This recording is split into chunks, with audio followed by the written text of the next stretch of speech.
সকাল এলাম এখনো বোরিং হলো না, সত্যি জ্বালায় পড়েছি। এই ব্যবসা মনে হয় ছেড়ে দিতে হবে আমার, এবার মনে হয় ভিক্ষা করতে বসতে হবে। শুধু বাটিটাই ধরা বাকি আছে, রাস্তার সামনে বসে বসে কখন যে আসবে খরিদ্দার। A few moments later.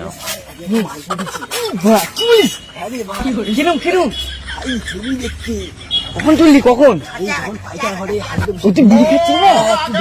এই আমি তো বলা পাশ থেকে সেই ডাঙা ছিল না, ওখান থেকে উঠে মেরে দেখেছি বিড়ি খাচ্ছিলি।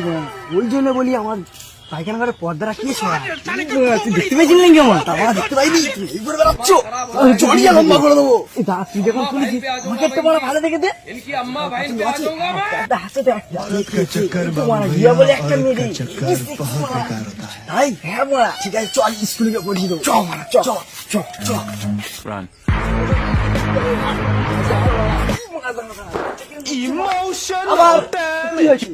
পায়খানা বেরিয়েছে রে, তুই বাড়ি থেকে হেগে আসিস? গেছি আবার ভালো হয়েছে। বলেছি বাড়ি থেকে হেগে আসছি। দেখ দেখ বড়া ভালো গেল। কি বলছিস?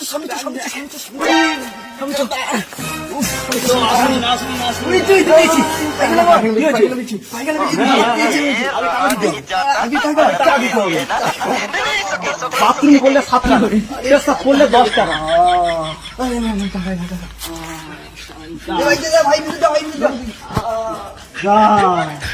চাবি কোথায় হাই রেখেছি? এ ভাই তোরা দাঁড়া, আমি চাবিটা নিয়ে আসি। আচ্ছা আচ্ছা আচ্ছা ঠিক আছে।